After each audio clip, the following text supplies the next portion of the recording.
A poor woman in an alley whispers the millionairess's birth name, the one she left behind to build her empire.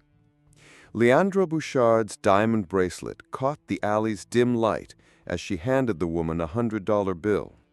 "Bless you," the refugee murmured, then leaned closer, her breath warm against Leandra's ear. "Sia Camara." The name Leandra hadn't heard in 28 years slithered through her ribs like a knife. The woman, Amina, stood in the shadowed alley behind Leandra's corporate headquarters, her threadbare clothes stark against the gleaming glass tower. Leandra had been walking to her car when she spotted the figure huddled against the brick wall, the same way she'd seen countless others over the years. She'd built her empire, Bouchard Diamonds, on the backs of people like this woman, telling herself it was progress, that cities needed to evolve. But tonight, the guilt settled in her stomach like a stone. "Sia Camara," Amina repeated, her voice barely above a whisper. "The girl who ran from the rebels, the girl who forgot her mother's face." Leandra's hand flew to her throat, where she always wore her signature strand of pearls. "You're mistaken," she said, her voice steady despite the panic clawing at her throat. Amina studied her with eyes that had seen too much. "The girl I knew cried herself to sleep every night after the attack. She loved coffee, real coffee, not the fancy kind you drink now. The smell made her think of her mother." Leandra froze. No one knew about the coffee. Her adoptive mother had taught her to hate the smell, to associate it with poverty, with the life she'd left behind. "Who are you?" she demanded. Before Amina could answer, Leandra's bodyguards appeared, moving to intervene. Amina didn't flinch. Instead, she opened her palm. Nestled in her calloused hand was a raw diamond with a distinctive blue streak running through its center. The Camara family signature, a geological anomaly found only in their ancestral land. "The rebels didn't take everything," Amina said quietly. "Some things can't be stolen." Leandra's phone buzzed in her pocket, an alert from security. Security breach, Camara files accessed. She'd never told anyone she'd created a hidden folder with that name, a folder she'd never opened. "Meet me tomorrow," Leandra said, her voice barely above a whisper. "Same time, same place." Next evening, Leandra stood in the alley, her diamond bracelet catching the dim light. Amina arrived promptly, wearing the same threadbare clothes but carrying a small leather bag. "You wanted to know who I am," Amina began without preamble. She pulled out a jeweler's loupe and examined Leandra's bracelet. "This is a flawless piece of craftsmanship," she said, "but the cut is all wrong for a Bouchard diamond." Leandra frowned. "What do you mean?" Amina adjusted the loupe. "The angles are off, too shallow. It's designed to hide flaws, not enhance brilliance." She pointed to an almost imperceptible engraving on the inside of the band. "Stolen, 1994. Leandra's breath caught. She'd inherited the bracelet from her adoptive father, who told her it was a family heirloom. "How do you know this?" she asked. "Because I'm a Camara," Amina simply said. "Your sister." Leandra felt the world tilt. "That's impossible. I was the only child." Amina shook her head. "You were the only child who survived the attack. I was working in the fields that day. When the rebels came, I hid. When I returned, the house was burned, the bodies gone. I thought you were dead too." Leandra's mind raced. The official story had been that rebels had attacked the Camara estate, killing everyone, including her parents. Her adoptive father, Charles Bouchard, had rescued her from the rebel, bringing her to America, giving her a new name, a new life. "But why now?" Leandra asked. "After 28 years?"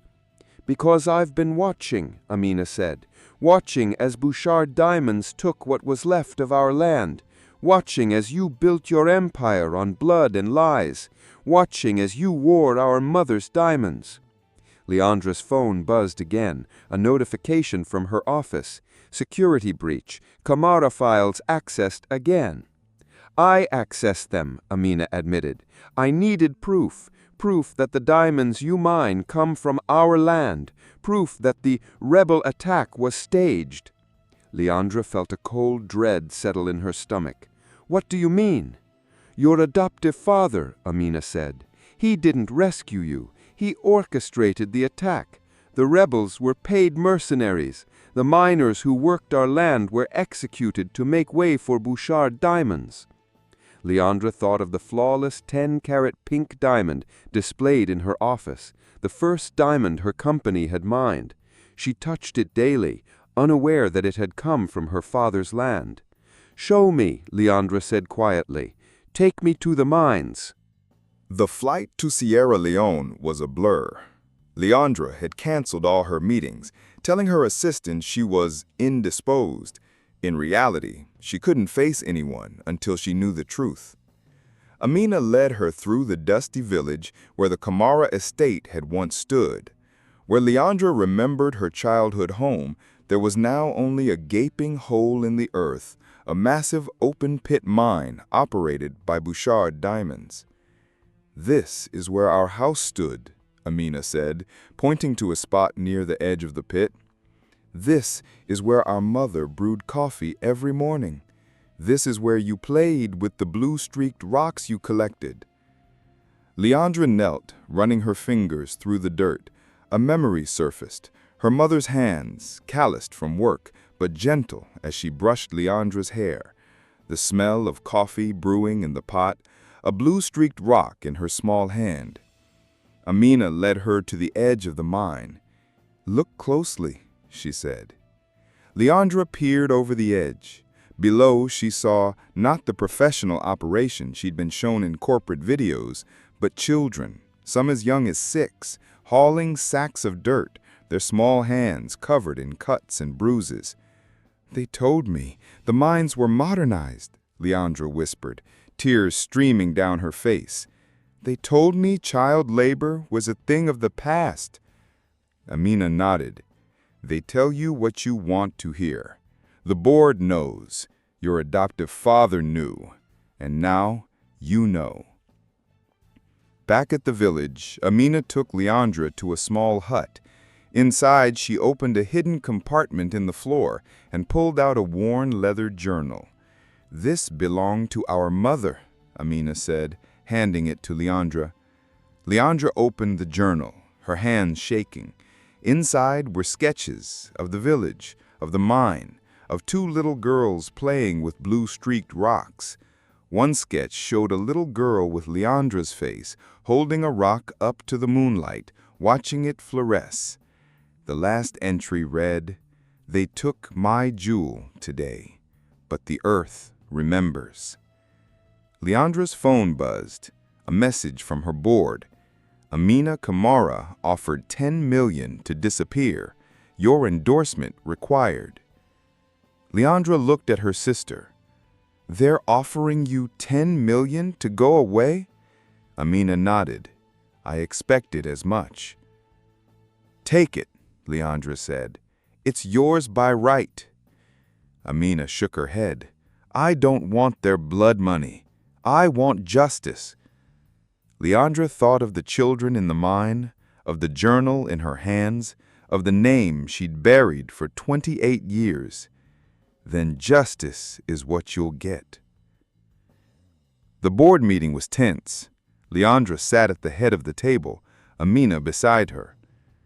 "Gentlemen," Leandra began, "I've called this meeting to discuss the future of Bouchard diamonds." One board member cleared his throat. "We were just discussing the quarterly earnings, impressive growth in the African sector." Leandra met his gaze. "I've visited the mines. I've seen the children working there.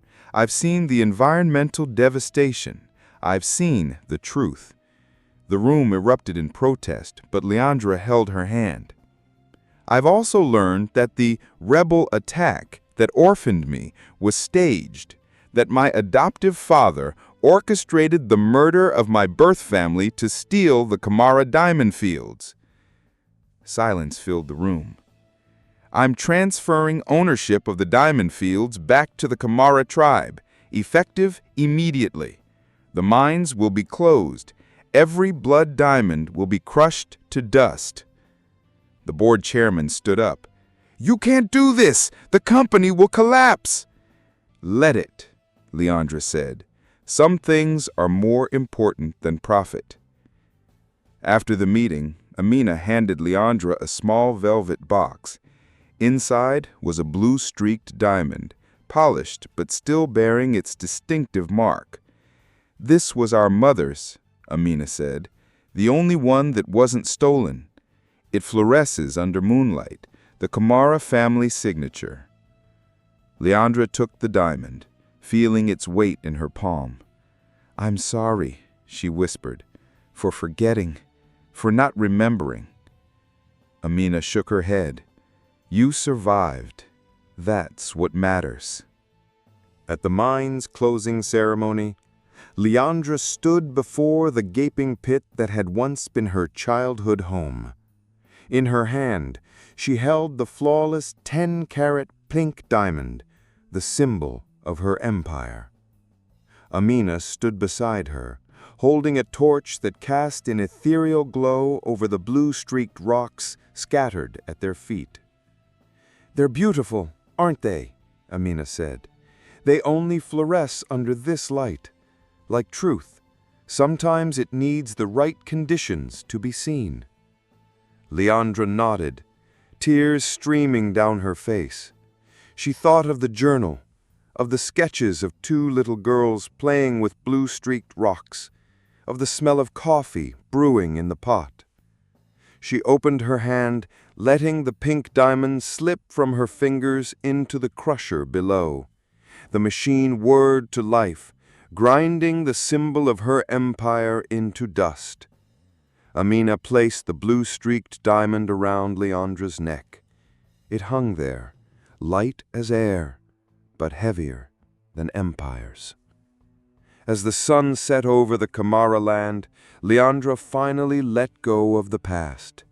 She was Sia Kamara once more, not the girl who ran from the rebels, but the woman who had returned to make things right. At the mine's closing ceremony, Leandra finally let the pink diamond slip from her fingers into the crusher. The blue-streaked stone Amina gave her hung around her neck, lighter than air, heavier than empires.